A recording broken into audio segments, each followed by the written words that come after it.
In this video, we're going to go over the installation of 3DCpack files or creating them. Let's look at creating them first. When I click on that, you'll see all these different categories, and these represent the different asset panels within 3D Coat. For example, smart materials, stencils, presets, brush alphas, PBR shaders, and things of that sort.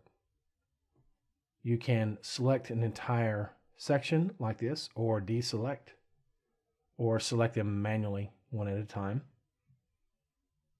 And you can scroll through either with these little arrows, or you can click and drag. You can also use inertia by clicking and rapidly flicking your cursor.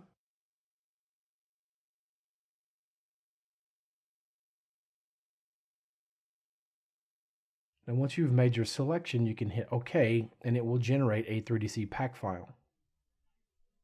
I'm going to go ahead and install one.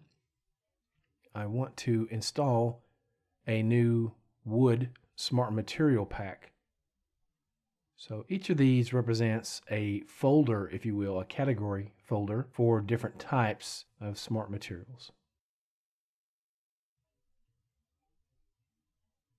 So to install it, go to the File menu and choose Install Extension. Navigate to the folder that has the 3DCpack file. In recent builds, right now I'm on 4.8.36, and recently the option has been added to multi-select different 3DCpack files and install all of them at once. So let me select this one.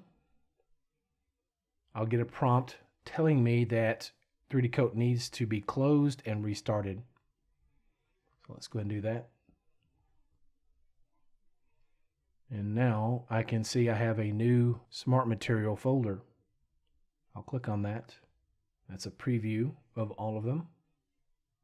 And just as a side note, I'll show how you can switch these to the material balls.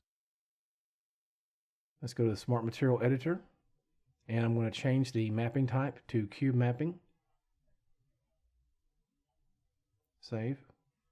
I'll speed up the playback while I complete the rest of these.